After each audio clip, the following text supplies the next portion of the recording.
Olá, mais um episódio jurídico da série Davi e Golias. E nesse episódio vamos tratar dos conceitos de tipicidade. É possível que nós chamemos o fato típico também de tipicidade. Se fizermos isso, vamos estar diante da tipicidade em sentido amplo. Quais são os elementos do crime? Tipicidade, licitude e culpabilidade. Ok, se eu assim o disser, estarei considerando a tipicidade em sentido amplo. Mas também é possível que eu interprete a tipicidade como um dos elementos do fato típico. O fato típico é composto por conduta, resultado, nexo causal e tipicidade. Aqui nós estamos diante da tipicidade em sentido estrito. Os conceitos que eu vou examinar com você são exatamente os conceitos de tipicidade em sentido estrito. Vários são os conceitos. Eu posso ter uma tipicidade objetiva, subjetiva, formal, material e também conglobante. O que seria tipicidade objetiva e tipicidade subjetiva? Se eu pegar um tipo penal e imaginariamente seccioná-lo em duas partes, eu posso ter uma parte objetiva e uma parte subjetiva. Na parte objetiva está apenas a descrição típica. Um homicídio, por exemplo, é o matar alguém. E na parte subjetiva está a intenção do agente, o dolo, intenção de matar, animus necandi. Provavelmente os conceitos mais importantes para efeito de concursos são os conceitos formal, material e conglobante. Do ponto de vista formal, a tipicidade é um mero juízo de adequação do fato à norma, de subsunção do fato à norma. É o sapatinho encontrando o pé da Cinderela. É nós encontrarmos a chave certa para abrir aquele cadeado. Quando a conduta se ajusta a todos os elementos da descrição típica, fala-se em tipicidade formal, juízo de adequação da conduta à norma. Essa adequação típica pode ser direta, também chamada de imediata, é quando o fato se encaixa diretamente na norma, independentemente da necessidade de utilização de uma norma de extensão. Agora, nem sempre aquela conduta encontra a norma perfeitamente. Ora, quem mata alguém se encontra muito rapidamente com o artigo 121 do Código Penal. Agora, me diga, aquela pessoa que fica com um carro pronto pelo lado de fora da casa para dar fuga àquele ladrão que entrará na casa, ele encontra uma tipicidade direta que diga ficar com o carro aguardando para dar fuga ao ladrão? Não encontra. Mas ele vai ser punido por quê? Nós temos 3 dispositivos que fazem essa ponte, que fazem essa extensão da tipicidade de um crime para aquela pessoa que, se não houvesse aquela ponte, não seria responsabilizada. A primeira delas é encontrada no artigo 13, parágrafo 2º. Ali nós encontramos aquela causalidade normativa. Ali nós encontramos a omissão imprópria. Ali nós encontramos a posição dos garantidores. O artigo 13, parágrafo 2º, letra A, trata dos garantidores legais. Ou seja, a pessoa que tem, por lei, obrigação de cuidado, proteção ou vigilância. Na letra B, os garantidores jurídicos, contratuais ou não contratuais. Aquela pessoa que, de qualquer forma, assume compromisso de evitar um resultado. A babá, a tia da creche, o salva-vidas particular, o guarda-costas, ou então você que assume de ficar cuidando do filho do seu amigo. E na letra C nós vamos encontrar o garantidor pela criação do risco. É aquela pessoa que, com seu comportamento anterior, provocou a situação de risco. Se não existisse esse dispositivo, aquele policial que, podendo, deixa de fazer uma intervenção diante de um crime, não seria responsabilizado pelo resultado desse crime.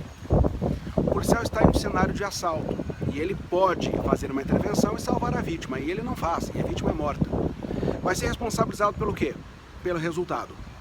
Vai ser responsabilizado pelo latrocínio. A segunda hipótese de adequação típica, imediata ou indireta, está no 14, inciso 2. Lembra o exemplo que eu lhe dei? 29, o exemplo que eu lhe dei, 29 do Código Penal, eu lhe disse, um ficou com o carro pelo lado de fora, esperando para dar fuga.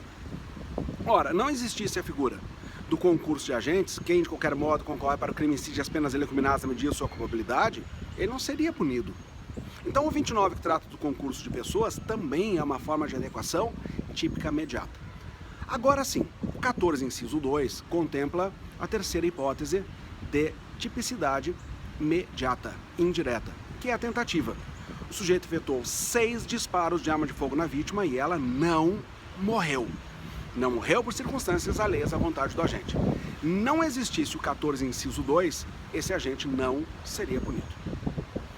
Quanto à tipicidade material, o conceito aqui é o mesmo do crime no viés material.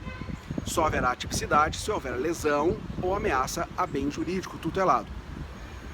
Tem por trás, portanto, do conceito de tipicidade material, o princípio da lesividade. No que diz respeito à tipicidade conglobante, estamos diante de estudos de Zaffaroni. Para Zaffaroni, tipicidade é composta por tipicidade legal, ou seja, por aquilo que a norma diz que é crime, e também pela tipicidade conglobante. A tipicidade conglobante de Zaffaroni traduz a ideia de antinormatividade, ou seja, de a conduta ser antinormativa de um modo geral e não de um modo específico só pelo direito penal. Para nós, brasileiros, pela estrutura do nosso Código Penal, aquele oficial de justiça que de posse de um mandado judicial vai à casa de alguém e de lá toma um bem para satisfazer o processo, para nós, brasileiros, pela estrutura do Código Penal, ele estará praticando um fato típico, mas que não é ilícito. Não é ilícito porque ele está no estrito cumprimento do dever legal, porque ele foi cumprir uma ordem exarada por um juiz.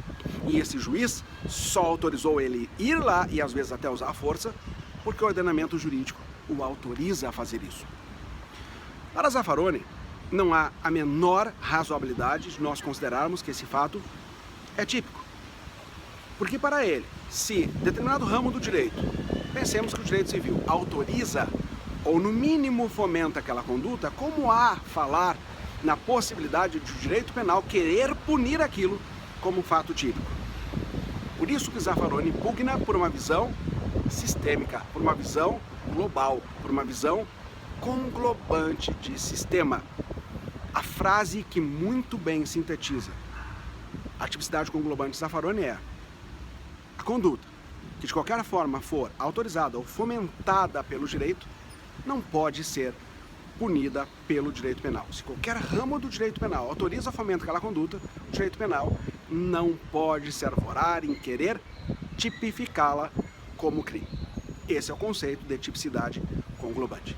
Você viu, portanto, conceitos: tipicidade lato sensu, que é o fato típico; stricto sensu, que é a tipicidade em si como estrutura do fato típico; tipicidade objetiva, onde está a descrição típica; subjetiva, onde nós encontramos a intenção do agente, ou seja, o dolo; material, que pugna pela lesão ou ameaça a bem jurídico; formal, mero juízo de encaixe do fato à norma, que pode ser direta ou indireta; e também a conglobante de Zaffaroni.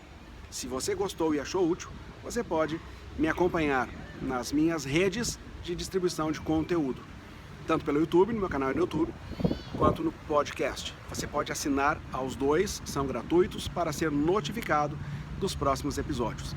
Se quer saber como faz, entra no meu site, daviandré.com.br, e ali você, na aba de convidados, recebe as informações de como acompanhar esse tipo de conteúdo. Um grande abraço e até o próximo conteúdo.